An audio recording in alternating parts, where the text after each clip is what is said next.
there were not many people who understood just how broad his interests were and how supportive he was of an astonishingly wide range. For decades, one of the best-kept secrets of the British royal family had nothing to do with scandal or controversy, but with something far more personal, and that is the way the Queen and Prince Philip actually lived together. Behind the palace walls, away from the cameras and the ceremonies, they had an arrangement that the world never fully understood. And now, Princess Anne has finally broken her silence, and what she revealed has changed the way many people see this legendary marriage. Was it distance that kept them together, or was it something much deeper than that? Join us as we uncover the full story. The Sleep Divorce and a Secret of Aristocratic Survival. When the Queen and Prince Philip moved into Clarence House in 1949, they were a young couple just starting out. They were newly married, full of promise, and settling into what would become one of the most watched relationships in modern history. But even at that early stage, they made a decision that most married couples would never even consider. They designed their private suite with 2 separate but connecting bedrooms.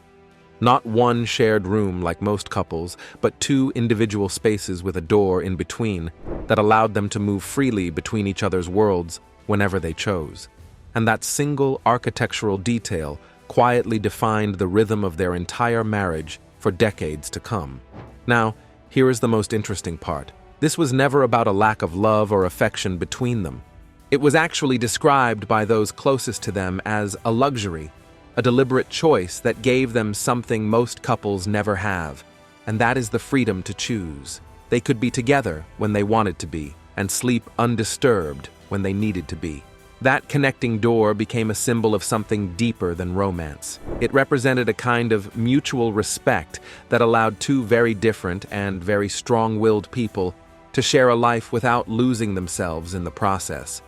And to understand why this mattered so much, you have to understand who Philip really was.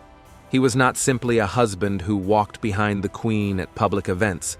He was a man of enormous energy and independence, who had his own full schedule of royal duties and engagements that kept him busy from early in the morning. He was someone who had given up his own promising naval career when Elizabeth became queen in 1952, and had spent years finding his place in a role that had no real blueprint. He gave speeches, launched charities, traveled the world, and carried out hundreds of solo engagements every year, well into his 90s. A man like that needed real rest, and he needed his own space to function at that level. And then there was the Queen herself, who carried a kind of workload that most people would find staggering. This has come in from Karen Pierce, and it's very nice. It's just a report of the ceremony for... Every evening, the famous red boxes would arrive for her. These were the official government briefing boxes, filled with state papers, reports, and correspondence that required her attention and signature. Prime ministers came and went, but the red boxes never stopped. They followed her on holidays, on royal tours, and right up until the final years of her life. Working through those boxes often meant late nights of reading and quiet concentration, and doing that kind of focused work while sharing a bed with another person would have been practically impossible. So the separate rooms were not a romantic failure. They were a practical solution to the extraordinary demands of 2 extraordinary lives. But what is fascinating is how this arrangement was not unique to them at all. It was actually rooted in a very old and very specific tradition of the British upper class. Prince Philip's cousin, Lady Pamela Hicks, revealed this detail in a biography of the Queen written by Sally Bedell Smith. She explained that among England's aristocracy, separate bedrooms have always been the standard and not the exception. She put it plainly when she said that in the upper class, you do not want to be disturbed by snoring or someone flinging a leg around, and when you feel close, you can always share a room. The key is that you have the ability to choose, and that ability to choose is exactly what the Queen and Philip built into their home from the very beginning. This tradition goes back centuries in British aristocratic culture. Grand country houses were always designed with separate wings or suites for husbands and wives. The idea was never that the couple did not love each other, but that love was something that functioned better with breathing room. Proximity without boundaries in that world was seen as something that wore people down over time. And in the modern era, this thinking has found support beyond just royal circles. A survey conducted in Britain showed that a significant number of couples prefer sleeping separately, simply because it gives them better rest and a more sustainable daily routine. What the Queen and Philip practiced was simply an older, grander version of something that many couples quietly discover for themselves. Princess Anne has spoken about this with a directness that reflects her own no-nonsense personality. She has consistently described her parents not as a conventional romantic couple, but as a true partnership between two individuals who each had an identity beyond their marriage. She explained that her mother and father worked as a team, and that within that team, each person had their own responsibilities, their own rhythm, and their own space to operate effectively. The separate bedrooms were part of that structure. They allowed the Queen to focus on her government work without disrupting Philip's rest, and allowed Philip to manage his own demanding schedule without the complications of a shared space. Anne's perspective is important here, because she watched this dynamic up close for her entire life, and what she saw was not a couple drifting apart, but two people who had figured out how to stay connected without crowding each other. And that is the part that most outsiders missed for so long. Because from the outside, separate bedrooms can look like a sign of trouble. In popular culture, a couple sleeping apart is often treated as a red flag or the first visible crack in a failing relationship. But the evidence from the Queen and Philip's life tells a completely different story. They were photographed together for 7 decades. They traveled together, laughed together, raised 4 children together, and faced some of the most difficult periods in modern royal history side by side. Their marriage survived wars, scandal, public criticism, and the enormous pressure of living every moment of their lives under the world's gaze. And through all of it, that connecting door remained a quiet constant in their private world. However, the connecting door was only one part of a much bigger story, because when Philip finally decided he had given enough of himself to the palace, he made a choice that stunned everyone around him. He walked away from the grandest royal residence in Britain and chose something far smaller, far quieter, and far more personal. And what he found there tells you everything about the man he truly was. Stay tuned as we take you inside the place Philip called his real home. Wood Farm and the Prince's rebellion against the palace. By the time Prince Philip decided to retire in August 2017, well, the 95-year-old husband of Britain's Queen Elizabeth is to retire from public engagements later this year. Prince Philip will be stepping down from public life in August. He was 96 years old. He had carried out 22,219 official solo engagements over the course of his royal life. That number alone is staggering. It represents decades of speeches, factory visits, charity launches, school openings, and public appearances that most people will never fully appreciate. And when the moment finally came for him to step back, the world expected him to settle quietly into one of the grand royal residences and live out his remaining years in the comfort of palace life. But Philip did something that surprised almost everyone. He turned his back on Buckingham Palace and its 775 rooms and chose instead a modest farmhouse on the edge of the Sandringham estate. That farmhouse was called Wood Farm, and the reason he chose it says everything about who Philip really was beneath the uniform and the titles. Wood Farm is not what most people picture when they think of a royal home. It is a simple, unpretentious house sitting quietly among the fields and trees of Norfolk. There are no grand staircases, no gilded ceilings, and no ballrooms. It is the kind of place where a man can hear the wind outside and feel the silence of an ordinary evening. And for a man who had spent more than 70 years living inside the formality and ritual of royal life, that simplicity was not a downgrade. It was a relief. Philip had long spoken privately about the exhausting nature of palace existence. The constant protocol, the formal dining arrangements, the staff moving around in choreographed routines, and the ever-present sense that every room carried a history and a standard to uphold. Wood Farm offered none of that, and to Philip, that was precisely the point. And here is what makes this even more fascinating. Philip did not simply move into the farmhouse and accept it as it was. He made it his own. He personally redesigned the kitchen to suit exactly how he wanted it. He hung his own paintings on the walls. He arranged the rooms to reflect his own taste, rather than any royal tradition or expectation. For a man who had spent most of his adult life fitting into a world that was not originally built for him, this was a rare and meaningful act of personal freedom. Wood Farm became the one place where Philip answered to nobody but himself. And for a man of his particular character, that mattered more than most people understood. And what happened at Wood Farm between Philip and the Queen is one of the most quietly moving parts of their entire story, because the Queen visited him there regularly. And what staff observed during those visits revealed a side of her that the public almost never got to see. The most powerful woman in Britain would arrive at Wood Farm and simply become a wife. Reports from those who worked there described scenes that felt almost impossible to imagine, given everything the world knew about her role. The Queen of England in a headscarf, washing dishes in a small farmhouse kitchen, while Philip sat by the fire reading. No ceremony, no protocol, no staff standing at attention, just two elderly people sharing a quiet afternoon in a home they both clearly loved.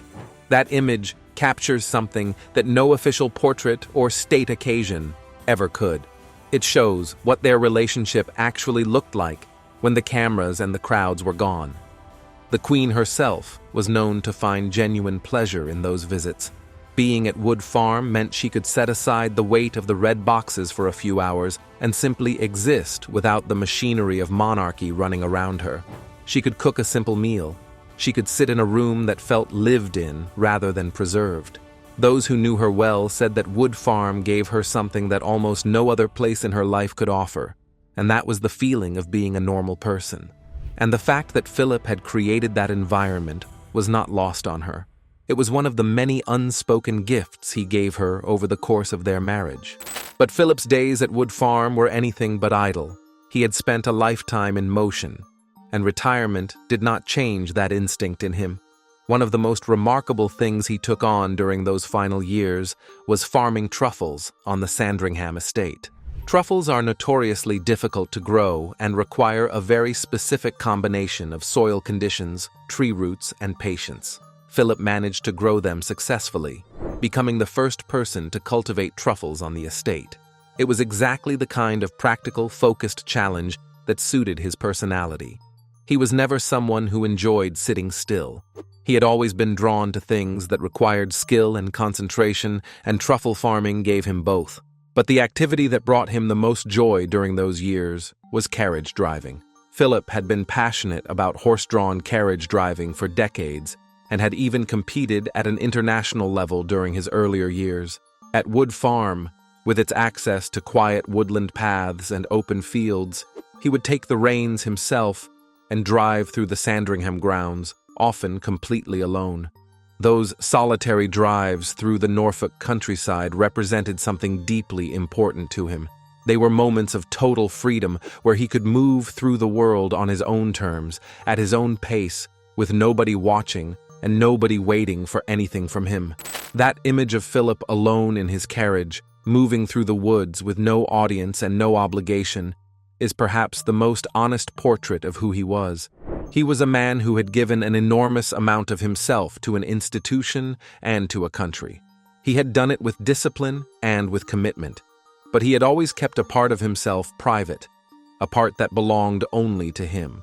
Wood Farm was where that private self finally had room to breathe. It was not a retreat from life. It was, in many ways, the fullest version of the life he had always wanted to live. But here's the most intriguing part of all this. The ghost of Wood Farm and a sanctuary, born of tragedy. Wood Farm looks peaceful from the outside. It sits quietly among the trees of the Sandringham estate, surrounded by fields and birdsong, and the kind of stillness that makes it easy to forget the world beyond its hedgerows.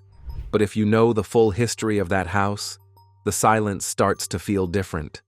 Because long before Prince Philip ever walked through its doors, Wood Farm was already carrying a story that the royal family had kept hidden from the public for years. It was a story involving a child who was born into one of the most powerful families in the world and then quietly disappeared from it. And that child's name was Prince John. Prince John was the youngest son of King George V and Queen Mary. He was born on the 12th of July, 1905, at York Cottage on the Sandringham estate. By all early accounts, he was a lively and affectionate child. His grandmother, the Dowager Empress of Russia, wrote warmly of him when he was young, describing him as charming and amusing. Those who knew him in his early years remembered a boy who was full of personality, sometimes mischievous, often warm, and deeply loved by his siblings. But from around the age of 4, something began to change. John started showing signs of epilepsy and what was likely a form of autism or a learning disability. His seizures became more frequent as he grew older, and his condition made it increasingly difficult for him to participate in normal family life. For a time, the family managed quietly. John still appeared in public occasionally and was still very much part of family gatherings. But as the years went on and his seizures grew more severe, a decision was made that defined the rest of his short life. And here is where the story of Wood Farm truly begins. In 1916, when John was 11 years old, he was sent to live at Wood Farm. His condition had deteriorated to the point where those around him felt he could no longer safely be part of the main household at Sandringham House. And so, in January 1917, Prince John was sent with his nanny Lala Bell and a retinue of staff to live in the village of Wolferton. Wood Farm, his new home, is about 3 miles from York Cottage, but still within the Sandringham estate. He was placed in the care of his devoted governess, Charlotte Bill, known affectionately as Lala, who had looked after him since he was a baby. From that point on, John lived his life almost entirely within the boundaries of the farm and its surrounding grounds. He rarely left the estate, and his existence became largely invisible to the outside world. His illness was never disclosed publicly during his lifetime. To the broader public, Prince John had simply ceased to exist. But here is something important that often gets lost in how this story is told. John was not abandoned, and his time at Wood Farm was not a cruel imprisonment, even if the circumstances were deeply sad. Queen Mary arranged for local children to be brought to Wood Farm to serve as playmates for him. John spent his days taking nature walks, working in the gardens that his grandmother, Queen Alexandra, had specially maintained for him, and enjoying the company of the children around him. Lala Bill cared for him with a devotion that never wavered. He was loved, but he was also hidden, and the combination of those two things makes his story one of the most quietly heartbreaking in all of royal history. John died on the 18th of January, 1919, after a severe seizure in his sleep at Wood Farm. He was 13 years old. Queen Mary wrote in her diary that his death, though a great shock, was for the poor little boy a relief, as his condition had been growing worse. She described finding him peaceful when she arrived at the farm after receiving the news. His funeral took place at St. Mary Magdalene Church on the Sandringham estate, and the grounds around the church were covered in flowers from the people who lived and worked there. Despite the family's privacy around his illness, those on the estate had known and cared for him. His nanny Lala Bill kept a portrait of him above her mantelpiece for the rest of her life, alongside a letter he had written to her. And that is the ghost that Wood Farm carries, not in any supernatural sense, but in the way that a place holds the emotional weight of what happened within its walls. John lived there, loved there, and died there, and that history never left the house, even as decades passed and other members of the royal family found their own reasons to seek refuge within it. Because Wood Farm became something specific within the royal family's geography over time. It became the place you went when the main house felt too large, too formal, or too exposed. It became the family's unofficial private zone. Sarah Ferguson, after her divorce from Prince Andrew, was among those who stayed there during a period of personal difficulty. Princess Diana and a young Kate Middleton both used the house during their early years with the royal family as a place to step away from the intensity of public attention and the weight of media scrutiny. The house had a quality that the grander residences could not replicate. It was small enough to feel human, and that humanity was exactly what people needed when life inside the palace became too much to carry. There is something profound about the fact that a house built to shelter a hidden prince became, across the decades, a shelter for others who felt unseen or exposed or simply overwhelmed by the demands of royal life. Wood Farm was never the official answer to anything. It was not where ceremonies happened or decisions were made, but it was where real things happened, quiet things, private things, and that made it more important in some ways than any of the grand rooms in the palaces. For the Queen, Wood Farm held its deepest meaning. When the time came for her to spend time on the Sandringham estate without Prince Philip, she did not choose to stay at Sandringham House.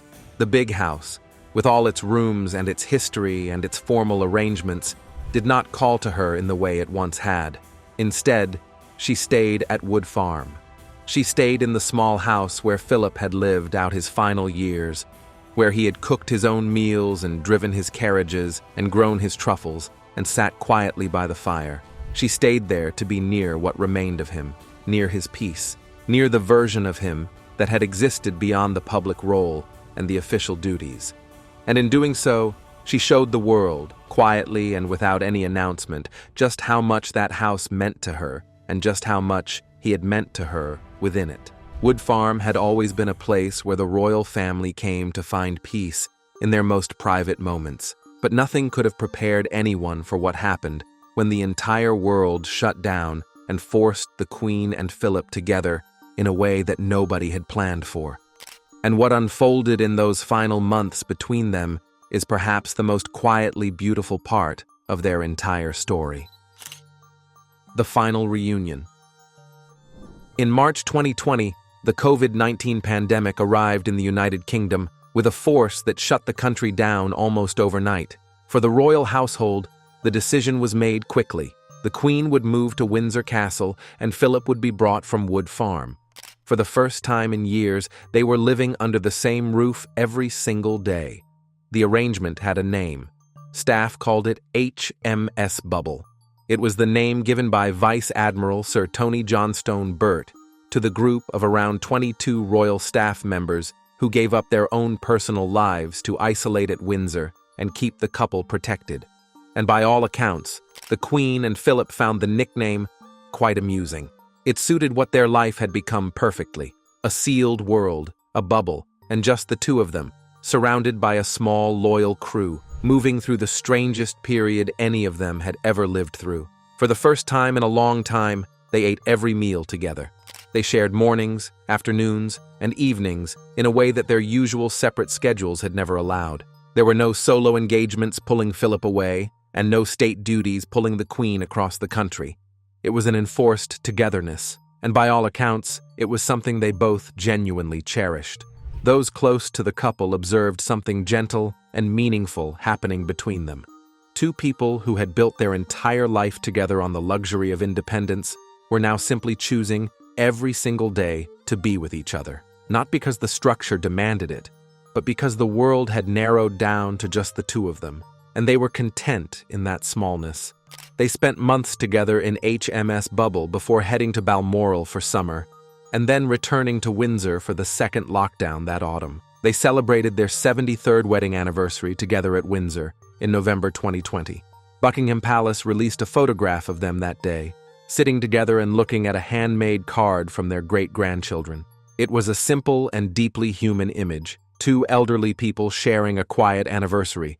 No grand ceremony, no crowds, just them and a card from the children. And in that simplicity, something real and lasting was visible to anyone paying attention. It was Princess Anne who later gave the world the most honest and emotional account of what that final period truly meant. In a rare interview, Anne was asked whether the pandemic had acted as a thief, stealing precious things from people. Her answer was careful, measured, and deeply moving. She said that in some respects, it had stolen from her father because Philip had lost the people who would have come to see him, to talk with him, and to have the kinds of conversations that kept him interested and engaged with the world. She acknowledged that many other families had experienced exactly the same thing, particularly the older generation losing those social connections that no online call could ever truly replace. But Anne also acknowledged something else that she felt was important to say out loud. The pandemic, for all that it took, also gave her parents something their extraordinary lives had rarely allowed them. It gave them time, quiet, uninterrupted time together. In what would turn out to be the final year of Philip's life, the two of them were more consistently in each other's company than they had been for decades. It was, as some described it, an unexpected final honeymoon. Not romantic in any conventional sense, but a kind of deep companionship that comes only at the very end of a long and full life together. Philip died on the 9th of April, 2021, at Windsor Castle. He was 99 years old. The image that followed at his funeral became one of the most quietly devastating photographs of the entire royal era. The Queen sat entirely alone in St. George's Chapel, dressed in black, separated from her family by COVID restrictions. She sat still and composed as she always had, but she sat alone, and the world understood something in that moment that no statement could have communicated. What Princess Anne has always tried to make people understand is the deeper truth about what their marriage actually was. It was never built on constant togetherness or public displays of devotion. It was built on deep, mutual respect, on understanding what each person needed to be fully themselves. The Queen needed to rule. Philip needed to be free. And across 73 years, they found a way to honor both of those needs without ever losing the bond that held everything together. The separate bedrooms, the separate residences, and the long stretches apart were never the signs of a failing marriage. They were the signs of a marriage so strong it never needed to prove itself to anyone. It simply existed, quietly, durably, and completely. So, after 73 years of separate bedrooms, separate residences, and a final reunion inside a pandemic bubble, do you think the Queen and Philip's unconventional arrangement was actually the secret behind their lasting bond? And did Princess Anne's revelation change the way you see their marriage? Let us know in the comment section below. If you enjoyed watching this video, make sure to like, share, and subscribe to our channel for more. Also, click the next video shown on your screen. You will enjoy it.